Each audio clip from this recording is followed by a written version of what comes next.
दर्शन होना या दिखना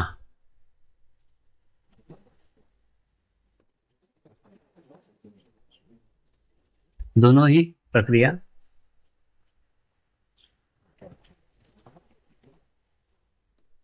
आंखों से होती है।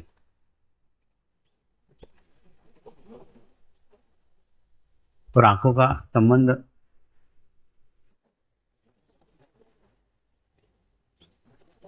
आज्ञा चक्र से है।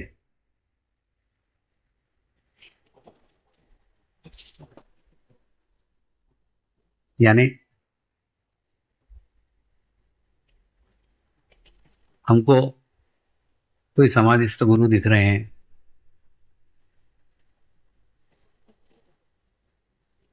हमको कोई देवता दिख रही है, इसका आशय है कि हमारा संपूर्ण विकास नहीं हुआ है।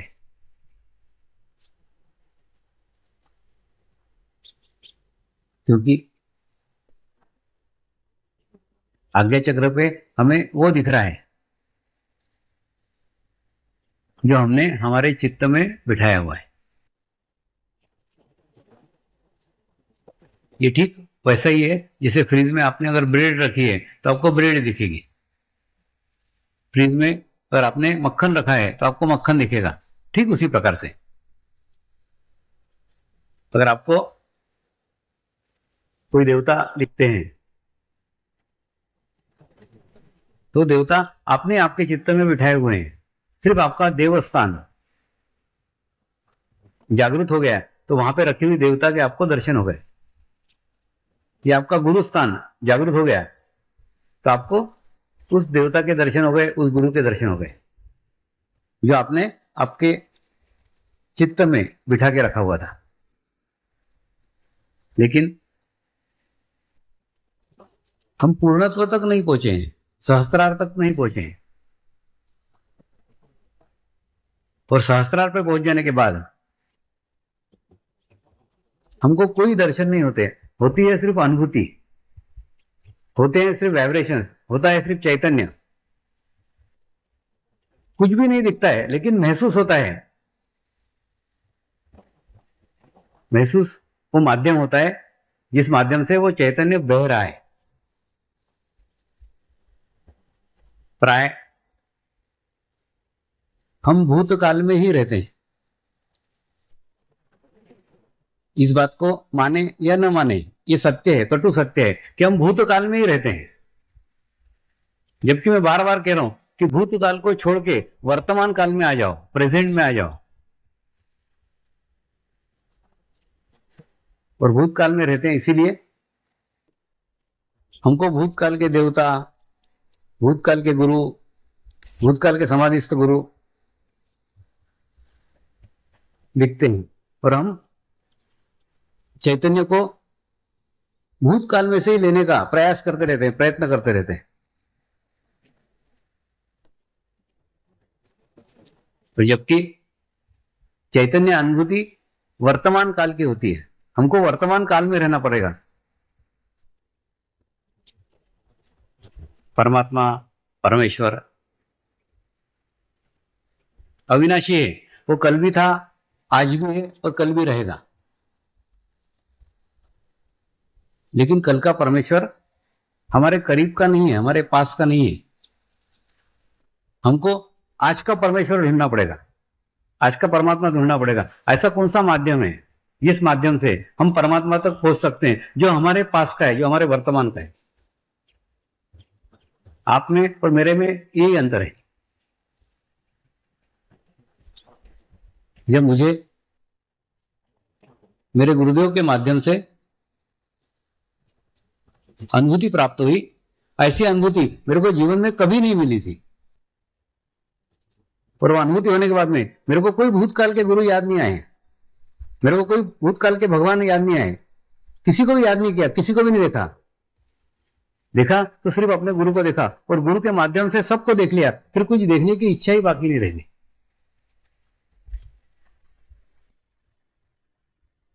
और एक सामान्य से दिखने वाले मनुष्य को,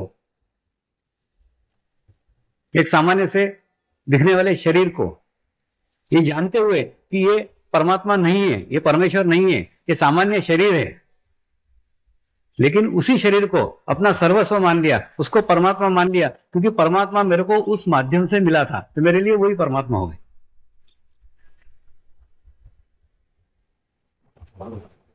और जैसे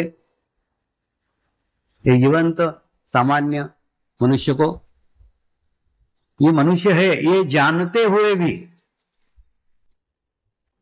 उसे परमात्मा माना, तो मैंने एक मनुष्य के अंदर परमात्मा देखना सीख लिया, तो मुझे प्रत्येक मनुष्य में आज परमात्मा नजर आता है।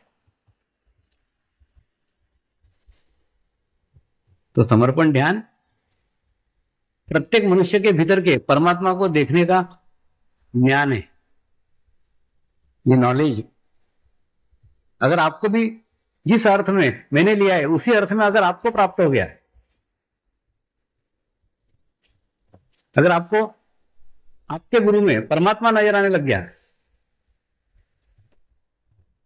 तो एक बार जब एक मनुष्य में आपको परमात्मा नजर आना सीख गए आप, तो आप प्रत्येक मनुष्य में परमात्मा के दर्शन कर सकते हो।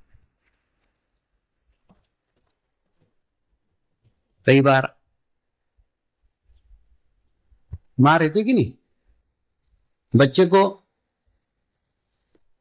बोतल से दूध पिलाना चाहती है, बच्चे को बोतल से पिलाया गया दूध पसंद नहीं है, बोतल का निपल पसंद नहीं है, तो वो दूध नहीं पीता है। तो मां क्या करती, उसको भूखा रहने देती क्या, नहीं रहने देती, वो दूसरा मार्ग अवलंब करती है, दूसरा रास्ता अवलंब करती है, वो बोतल की जगह उसको चम्मच से पिलाना चालू करती है। क्यों? क्योंकि उसमें उसको चूसना नहीं पड़ता, सीधा चम्मच मुंह में डाला, सिर्फ निगलना पड़ता है। ठीक इसी प्रकार से मैं भी जाने अनजाने में ये सब कुछ करते रहता हूं।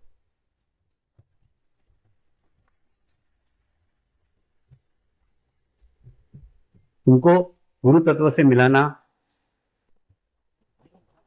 उनको परमात्मा की अनुभूति कराना,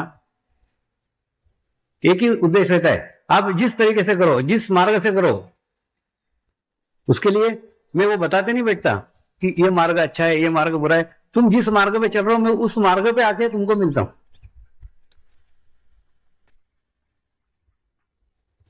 आज एक और रहस्य आपके सामने खुला कर रहा हूं। कई बार आपने महाशिविर अटेंड किए होंगे। महाशिविर में आज्ञा चक्र वाले दिन मैं सब साधकों को बोलता हूं, आज शिरडी के साईं बाबा की अनुभूति होने वाली है। तो वास्तव में ध्यान के बाद में सब साधकों को शिरडी के साईं बाबा की अनुभूति होती है।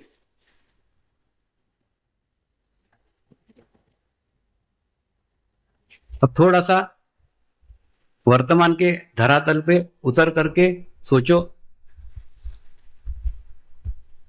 शिरडी के साईं बाबा वहां विद्यमान रहते हैं क्या? नहीं। वहां उनका फोटो रहता है क्या? नहीं।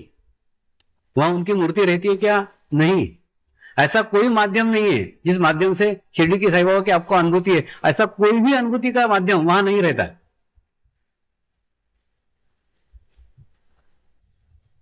उसके बावजूद साधकों को शिरडी के साईं बाबा की अनुभूति होती है। क्या कारण है? मैं जिस परिवेश में कहता हूं वो, और आप जिस परिवेश में समझते हो वो, इस दोनों में अंतर है। आपका चित्त भूतकाल में होता है, और इसी कारण आप, जब मैं साईं बाबा बोलता हूं तो आप भूतकाल के साईं बाबा को याद करते हैं। भूतकाल के साईं बाबा की छवि आपके सामने आ जाती है और आपको शिरडी के साईं बाबा की अनुभूति हो जाती है। क्यों? क्योंकि आप भूतकाल में हो। तो आपको अगर गुरु शक्तियों तक पहुंचना है, गुरु का चरणामृत आपको पिलाना है, तो आप वर्तमान की बोतल से नहीं, भूतकाल के चम्मच से पियोगे। तो आप किसी भी माध्यम से पियो, मैं सिर्फ पिलाना चाहता हूं। वास्तव में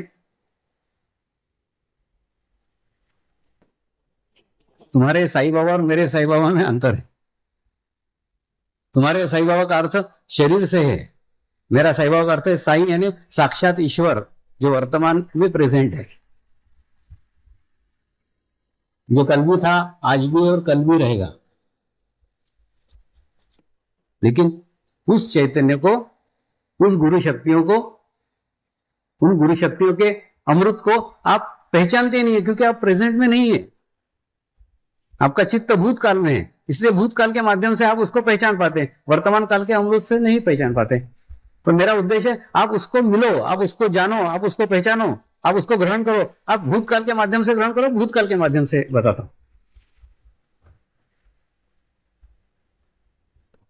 वास्तव में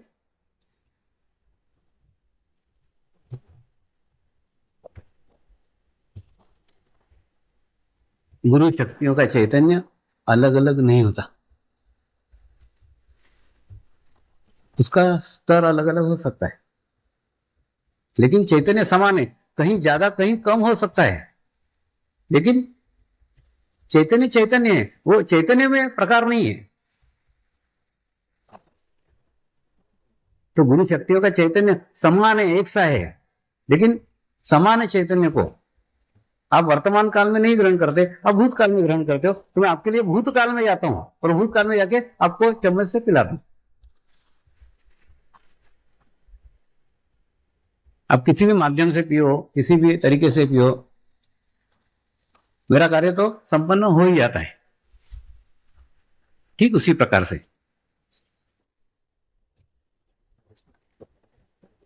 आपको कोई भी दिखता है तो वो भूतकाल का ही होगा, और भूतकाल का है इसका मतलब हम भूतकाल में, और हम भूतकाल में इसका मतलब हम आज्ञा चक्र में पहुंचे, हम पूर्ण विकसित नहीं हुए, तो पूर्ण विकसित नहीं हुए, इसीलिए हमको वर्तमान काल की अनुभूति भूतकाल के माध्यम से ग्रहण करना पड़ रही है। बहुत द्रविड़ी प्राणायाम कर रहे हो, घूम फिर के वहीं आ रहे हो। अरे बहुत सिंपल बात है, समझो ना। तुम हरिद्वार के घाट के ऊपर बैठे हुए हो, प्यास लगी हुई है, प्यास से तड़प रहे हो, और आप उस पानी को देख रहे हो जो पानी बीत गया है, घाट पे से चला गया है। वो चला गया पानी आपके कोई काम का नहीं है। उसको देख सकते हो, उसकी आवाज सुन सकते हो, उसको चमकता हुआ देख सकते हो, लेकिन वो पीने को नहीं मिलेगा ना। तो ठीक उसी प्रकार से जो आने वाला पानी है, भविष्य में आने वाला पानी है, इधर से आ रहा है, देख रहे हो उसको, वो दिख सकता है, लेकिन पीने को नहीं मिलेगा। पीने के लिए, प्यास बुझाने के लिए आपको घाट का पानी ही पीना पड़ेगा। हाँ, आप ऐसा कर सकते हो कि भूतकाल के पानी को देखो और घाट का पानी पियो, ऐसे ही कर रहे हो। अरे वर्तमान काल का पानी पी रहे हो और भूतकाल में देख रहे हो, या वर्तमान काल का पानी पी रहे हो और भविष्य काल में देख रहे हो। तो वर्तमान पानी का आस्वाद नहीं आएगा, वर्तमान पानी के टेस्ट नहीं आएगी। पी लो, पी लिया, उसका प्रभाव नहीं आएगा, उसका इफेक्ट नहीं आएगा, प्यास से संतुष्टि नहीं होगी, तृप्ति नहीं होगी। जैसे खाना खाने बैठते हो कि नहीं, तो खाना खाते समय पूरा अगर ध्यान से एकाग्रता से खाना खा रहे हो तो खाने का स्वाद आ सकता है, टेस्ट आ सकता है। ये तो कोई टेंशन में खा रहे हो, कोई तनाव में खा रहे हो, हड़बड़ में खा रहे हो, खाना खा लिया, खूब खा लिया, पेट भी नहीं भरा और स्वाद भी नहीं आया,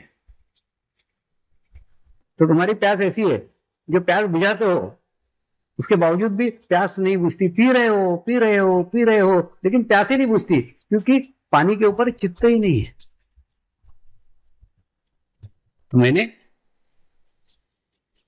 जब किसी जीवंत गुरु से अनुभूति को प्राप्त किया, जब किसी जीवंत गुरु से अनुभव को प्राप्त किया, उस समय कोई भूतकाल का गुरु याद नहीं किया, कोई भूतकाल का भगवान नहीं याद किया, उसी के अंदर भगवान देखा, और उसके अंदर भगवान देखने से भगवान के मैं ज्यादा करीब पहुंच सका, ज्यादा पास पहुंच सका, अपने ही जीवन में एक समाधान को प्राप्त कर सका कि मैंने मेरे जीवन में परमात्मा को प्राप्त कर लिया, अब पाने के लिए कुछ बाकी नहीं रह गया। तो ऐसी प्राप्ति आप सबको हो, और आपके अंदर भी भाव हो जाए कि मैंने परमात्मा को पा लिया, मैंने परमेश्वर को पा लिया। ये तृप्ति, ये एक आध्यात्मिक तृप्ति है। ये आध्यात्मिक तृप्ति जब तक नहीं होगी तब तक आध्यात्मिक प्रगति संभव ही नहीं है। अतृप्त आदमी की कभी प्रगति नहीं हो सकती, नाभि चक्र पे फंसा रहेगा। सबसे पहले आपको समाधान को प्राप्त करना पड़ेगा। खोजना, भटकना, ढूंढना सब बंद हो जाना चाहिए। ऐसा जब मेरे साथ हुआ, एक समाधान को प्राप्त हुआ कि मैंने परमात्मा को पा लिया, मैंने परमेश्वर को पा लिया। आंखें बंद हो गई, सारा चित्त अंदर की ओर चला गया, और फिर भीतर की यात्रा शुरू हुई, अंदर की यात्रा शुरू हुई, और फिर जाना कि परमात्मा मेरे ही अंदर बैठा हुआ है, मेरे ही अंदर है। ऐसी आप सबको आत्मिक समाधान प्राप्त हो, आप सबको तृप्ति हो कि आपने परमेश्वर को पा लिया है, आपने परमात्मा को पा लिया है। और फिर पा लेने के बाद दर्शन की, देखने की कोई अभिलाषा ही नहीं रहती, आंखें बंद हो जाती है, सारा चित्त भीतर की यात्रा पे निकल पड़ता है और अंदर जाके स्थित हो जाता है। ऐसा आप सभी का हो, ये मेरी शुद्ध इच्छा है।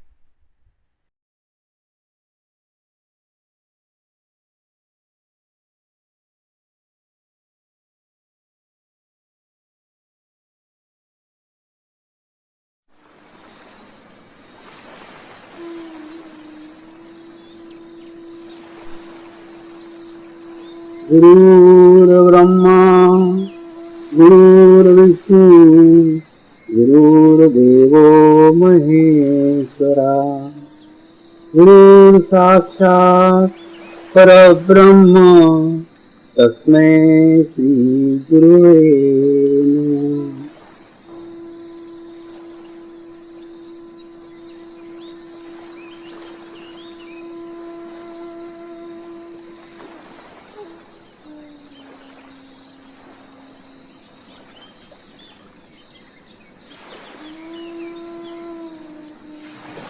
मेरे साथ ध्यान की शुरुआत करेंगे।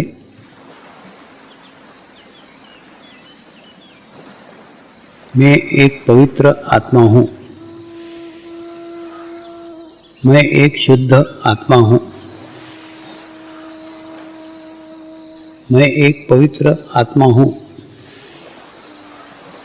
मैं एक शुद्ध आत्मा हूं, मैं एक पवित्र आत्मा हूं, मैं एक शुद्ध आत्मा हूं। गुरु मंत्र का उच्चारण करेंगे। ओम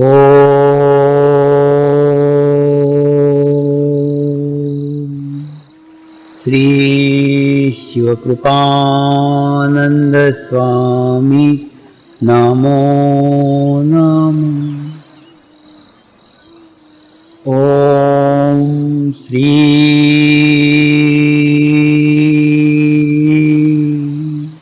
शिवकृपानंद स्वामी नमो नमः।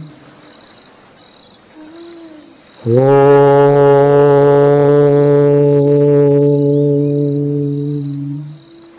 श्री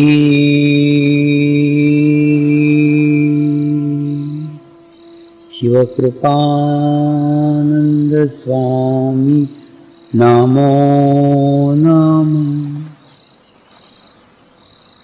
ओम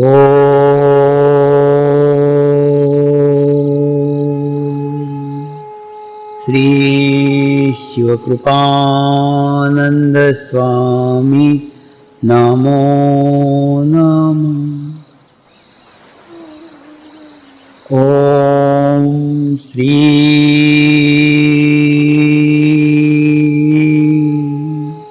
शिवकृपानंद स्वामी नमो नमः।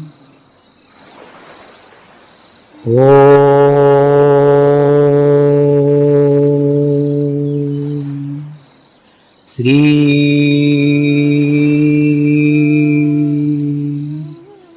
शिवकृपानंद स्वामी नमो नमः।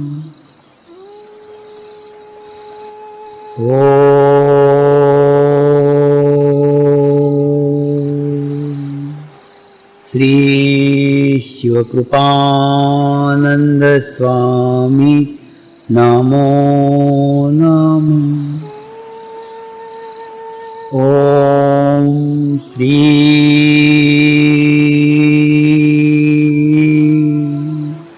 शिवकृपानंद स्वामी नमो नमः।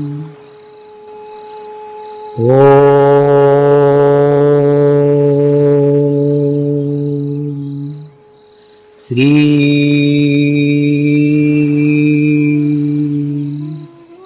शिवकृपानंद स्वामी नमो नमः।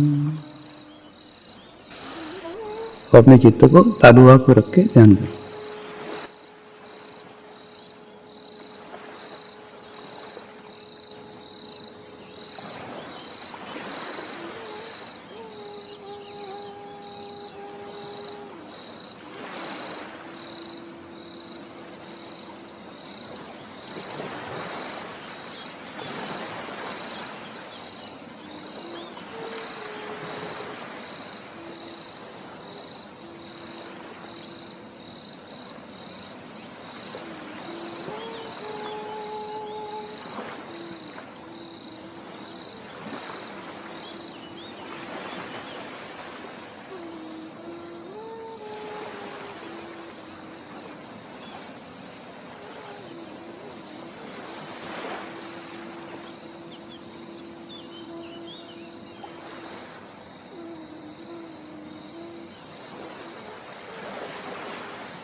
प्रार्थना करेंगे, हे परमात्मा, हम सभी पवित्र आत्माएं आपको हृदय से प्रार्थना करते हैं कि सारे विश्व में शांति हो, सारे विश्व के आत्माओं की आध्यात्मिक उन्नति हो एवं सर्वांगीण उन्नति हो। यही हम सब आत्माओं की शुद्ध इच्छा है। नमस्कार करेंगे।